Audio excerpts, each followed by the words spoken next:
Burkina Faso, formerly known as Upper Volta, is one of the poorest nations in the world. It won its independence from France in 1960. In August 1983, Captain Thomas Sankara took power and established a non-aligned socialist government. This documentary celebrates and assesses his commitment to bring about change and to empower the citizens of his country. Au pied de ce qui reste du pays des hommes dignes et libres, c'est un arbre géant défie la nuit et effraie les vautours. Rapace du pays maussi, je ne dirai jamais ton nom. N'oublie rien en chemin, le soleil ne se couche jamais, c'est l'homme qui s'éloigne de la lumière. C'est définir, c'est bien la chose la plus difficile. D'abord parce que l'on n'est jamais assuré de s'être cerné tel que l'on est. Je crois qu'il y a 3 façons d'être. Telle que les autres vous perçoivent, telle que l'on se perçoit, et la vérité qui est entre ces 2 visions d'un même individu. C'est dont je suis sûr, me concernant, c'est que je suis un paquet de projets, de convictions, de foi en un avenir qui parfois requiert plus que de l'audace, du nihilisme. Pour le reste, l'histoire me jugera et me définira. Thomas Sankara. Le 21 décembre 1949, à Yako, lendemain le 22, il a téléphoné à son oncle Abel pour lui dire que nous avons eu un capitaine dans notre foyer. C'est-à-dire le 3e enfant. Après ça, les autres continuaient à appeler capitaine, capitaine, mon capitaine. En 1960, quand on prépare la dépendance, il a vu dans un papier et journal qu'on a marqué le drapeau de Votéique à ce moment-là. Il a regroupé ses frères, ses amis, il y avait des petits Européens aussi. Il a fait monter le drapeau français pour pouvoir descendre ça après monter le drapeau Votéique. Alors, il y a un petit Européen, c'était son collègue d'école, qui n'était pas content pourquoi on descend le drapeau français et puis monter celui de Votéique. Là, il y a eu le bagarre. Nous avons fait l'école primaire ensemble dans la ville de Gawa. Et des jeux d'enfants ensemble, et même nous avons servi la messe ensemble. Lorsque nous organisions nos jeux, très rapidement, il s'imposait comme le chef de groupe, très respecté. Il avait d'excellentes idées. Nous nous sommes rencontrés à Ouagadougou en 1977. Je venais de terminer mes études à Dakar. Je devais aller poursuivre en France.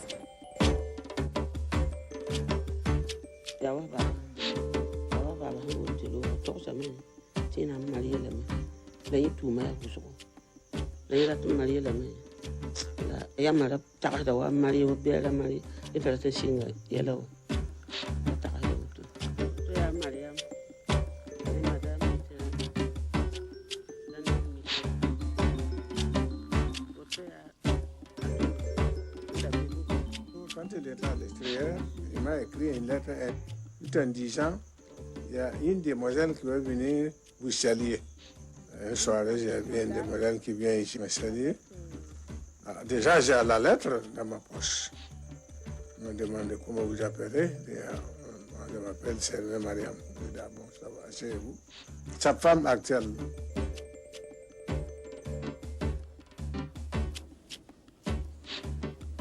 Mais ce qui m'a frappé en lui, c'était sa simplicité. Il était très simple, il était intelligent et puis très sensible. Nous sommes mariés à 79. Il était lieutenant à Pau.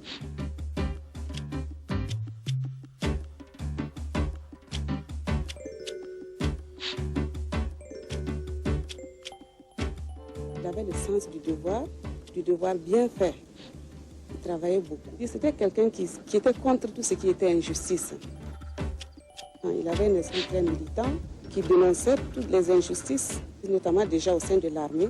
Il discutait beaucoup, par exemple, avec des syndicalistes, les étudiants qui étaient militants. Et tous les mouvements de lutte l'intéressaient. C'était quelqu'un qui était intègre.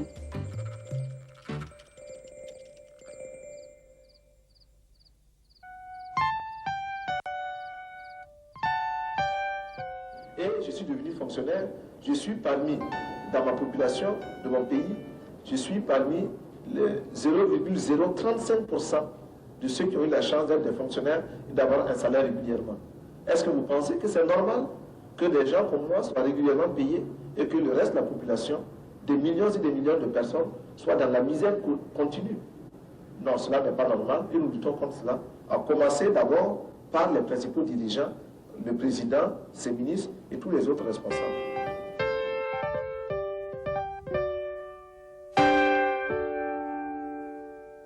Le peuple aime la liberté. Le peuple aime la démocratie. En conséquence, le peuple s'attaquera à tous les ennemis. Alors, il faut les combattre. Est-ce que vous les combattrez? Est-ce que vous les combattrez? En avant pour le combat. Est-ce que vous êtes d'accord que nous maintenions dans notre administration des fonctionnaires pourris? Alors, il faut les chasser. Nous les chasserons.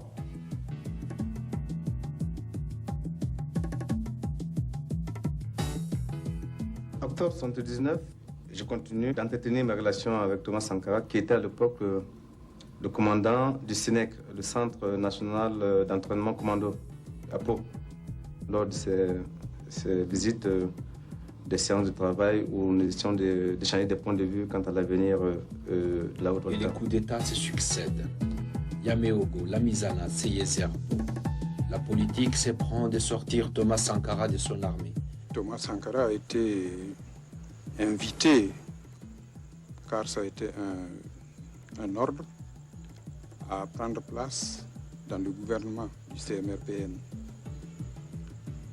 Il a refusé et a demandé qu'on lui confie une fonction militaire, fonction pour laquelle il était préparé. On lui a fait comprendre que c'était un ordre. Après de longues discussions, il a fini par céder. L'inspiration de l'artiste doit traduire la culture. En avril 1982, Thomas Sankara démissionne en prononçant cette phrase « Malheur à ceux qui bâillonnent le peuple ». Malheur à ceux qui bâillonnent le peuple. Ce qui était un avertissement pour le pouvoir. Malheur à ceux qui bâillonnent leur peuple. Et je te dirai mes errances avec un crayon donné, une feuille de papier prêtée. Je te dirai le peu de ma grande question. Que la mémoire soit notre anneau de fer. N'oublie rien en chemin. Très peu sont les pays qui ont été comme le mien, inondés d'aides de toutes sortes. Cette aide est, en principe, censée œuvrer au développement. On cherchera en vain, dans ce qui fut autrefois la Haute-Volta, les signes de ce qui peut relever d'un développement. Les hommes en place, soit par naïveté, soit par égoïsme de classe, n'ont pas pu ou n'ont pas voulu maîtriser cet afflux extérieur, en saisir la portée et exprimer des exigences dans l'intérêt de notre peuple. Le soleil ne se couche jamais.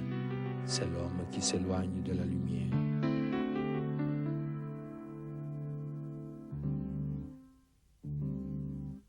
Peuple de Haute-Volta, aujourd'hui encore, 4 août 1983, des soldats, sous-officiers et officiers de toutes les armes et de toutes les unités, dans un élan patriotique, ont décidé de balayer le régime impopulaire, le régime de soumission et d'aplatissement, mis en place depuis le 17 mai 1983 par le médecin commandant Jean-Baptiste Ouédraogo. Peuple de Haute-Volta, tous en avant avec le CNR pour le grand combat patriotique, pour l'avenir radieux de notre pays. La patrie ou la mort, nous vaincrons.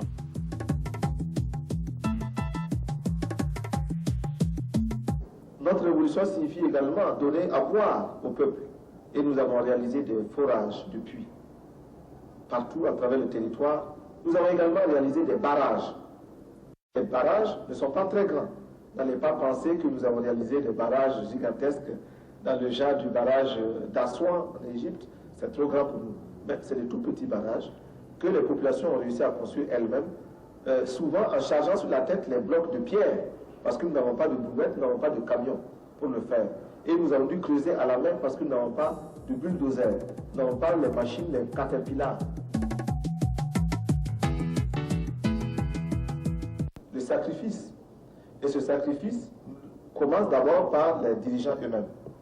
Dans notre pays, il est interdit aux ministres de voyager par avion dans les classes premières. Ils doivent voyager en classe économique. Nous avons supprimé les voitures de luxe et nous avons pris de toutes petites voitures pour nos ministres, lesquelles voitures sont économiques et permettent au peuple de récupérer les sommes ainsi économisées pour faire des dispensaires pour aider d'autres populations. L'analphabétisme. Nous sommes en train de construire de plus en plus d'écoles.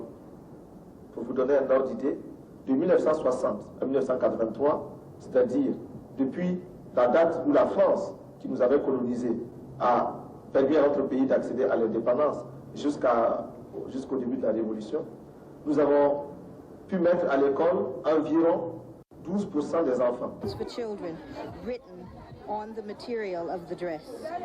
It's the calendar of vaccinations for young children, including polio, DPT, I'm not sure the other one.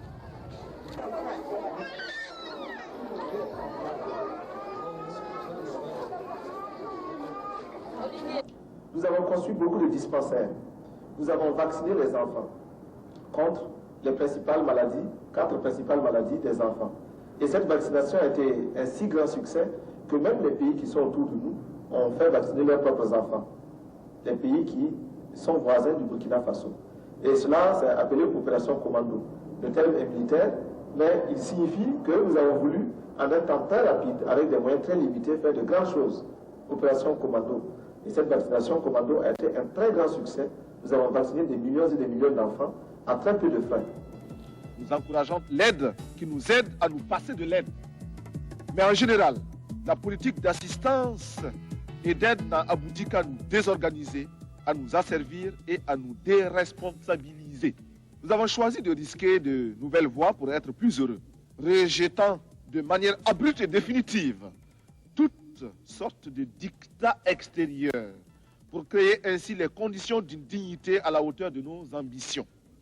Refuser l'état de survie, desserrer les pressions, libérer nos campagnes d'un immobilisme moyen enjeu ou d'une répression, démocratiser notre société, ouvrir les esprits sur un univers de responsabilité collective pour oser inventer l'avenir. Thomas Sankara est arrivé dans un paysage politique qui stagnait. On avait l'impression que les chefs d'État africains et tous les acteurs politiques africains avaient pris leur marque et tout était figé. Et c'est sur ces entrefaites qu'est arrivé Thomas Sankara, qui tout de suite a montré que pour l'Afrique, il y avait peut-être une troisième voie. Il est arrivé en homme jeune, déterminé. On dirait aujourd'hui qu'il avait soigné son look, une certaine impertinence dans le ton, alors que les autres chefs d'État qui étaient très soucieux du maintien finalement de l'établissement des bons rapports entre la France et leurs propres États, bénissaient toute impertinence. Sankara est arrivé à une époque où l'Afrique était confrontée à toutes sortes de cataclysmes économiques, cataclysmes naturels. Et ce qui a été formidable avec lui, c'est qu'il a montré que la misère, c'est pas une normalité africaine, que l'Afrique n'était pas condamnée à la misère. Et ça, il a montré en posant des actes simples et concrets, en s'attaquant à la déforestation du Burkina, à l'avancée de la sécheresse, en s'attaquant aux problèmes alimentaires. Il a été capable de fournir 2 repas par jour à tout Burkinabé en l'espace de 4 ans. Et ça, c'était formidable pour toute l'Afrique. Ça prenait à contre-courant toute cette ambiance d'afro-pessimisme. Ce qui était fascinant et émouvant dans l'expérience de Thomas Sankara et du Burkina Faso, c'était cette volonté de s'arracher au colonialisme, de mettre en pratique un programme de développement autonome, de faire appel à la participation effective des habitants du pays, de réhabiliter aussi la fierté nationale, la fierté d'appartenance à une culture. Je dirais qu'il était exactement tout ce qui manquait à l'Afrique. Ce courage, où on avait l'impression qu'il n'y avait plus rien à faire et que les gens s'étaient accommodés à leur sort. Il représentait aussi une jeunesse tout à fait pleine d'espoir par rapport aux vieux dinosaures qui hantent toujours le paysage politique africain. Et troisièmement, il apportait la dimension morale qui nous manquait, c'est-à-dire que l'image qu'on avait des dirigeants africains était celle de personnes corrompues et dont il n'y avait rien à tirer. Puis il est arrivé, il a montré à tous qu'on pouvait être fier, digne, se mettre au service d'une nation sans se remplir les poches. Le territoire libre d'Afrique, dénommé Haute-Volta, s'appelle désormais le Burkina Faso. Article 2. La Haute-Volta. Le Burkina est un État démocratique. Ce nom Haute-Volta, Haute-Volta en anglais, a été légué par la colonisation. Mais afin de retrouver notre identité culturelle, nous l'avons rebaptisé Burkina Faso, c'est-à-dire la patrie des hommes libres et dignes. Les habitants du Burkina s'appellent les Burkinabés. La devise est « La patrie ou la mort, nous vaincrons ». Ouagadougou, le 2 août 1984, capitaine Thomas Sankara.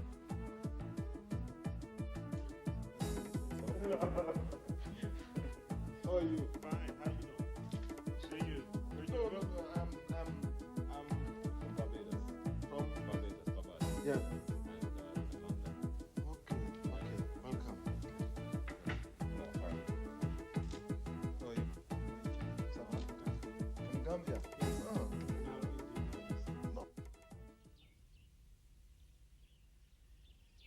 Thomas Sankara était un homme très travailleur. C'est un homme révolutionnaire et nous comptons toujours sur lui. Et la terre soit légère pour lui aussi. Quand j'ai rencontré Thomas Sankara, je n'avais pas l'impression d'être une femme. J'avais toujours en face de moi quelqu'un qui me prenait sur le même pied d'égalité.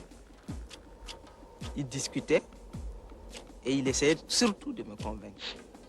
Pour ceux qui n'étaient pas sûrs de leurs arguments, c'était difficile de discuter avec lui.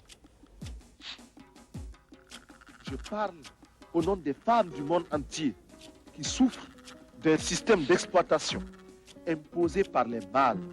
Je parle au nom des mères de nos pays démunis qui voient mourir leurs enfants de paludisme ou de diarrhée, ignorant qu'il existe pour les sauver des moyens simples que la science des multinationales ne leur offre pas. Mais moi, j'étais nomme immortalité du baobab. N'oublie rien en chemin, le soleil ne se couche jamais.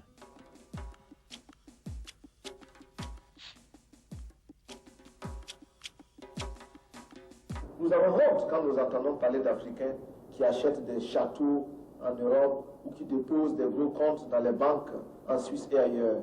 C'est une honte. Pendant ce temps, beaucoup d'Africains sont là misérables. Donc, nous ne pouvons pas permettre cela. C'est pourquoi notre révolution, c'est aussi la lutte contre la corruption. Et cette lutte contre la corruption, nous sommes impitoyables là-dessus.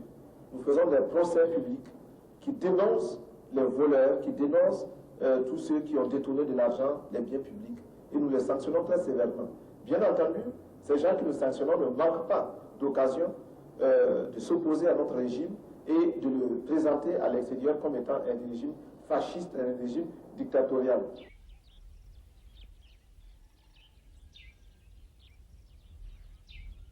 Je ne parle pas seulement au nom du Burkina Faso, tant aimé, mais également au nom de tous ceux qui ont mal quelque part. Je parle au nom de ces millions d'êtres qui sont dans les ghettos parce qu'ils ont la peau noire ou qu'ils sont de cultures différentes et qui bénéficient d'un statut à peine supérieur à celui d'un animal. Des soudards égorgent la liberté. Pour d'ébène en bandoulière, la Kalachnikov fratricide portée en galon des capitaines, la gloriole de leur crime appelle le crachat 15 fois. Le 15e jour de tous les 10e mois, n'oublie rien en chant. Des militaires pourris. Alors il faut les chasser. Nous les chassons. Cela va nous coûter la vie peut-être. Mais nous sommes là pour prendre les risques. Nous sommes là pour oser. Et vous êtes là pour continuer la lutte, coûte que coûte.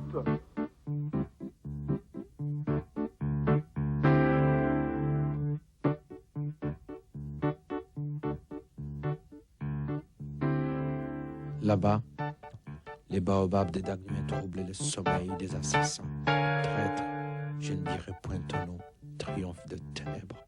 Horizon qui s'habille de lumière à 6 heures, écarlate sanguinaire à l'autre 6 heures. N'es-tu pas la seule destination de chercheurs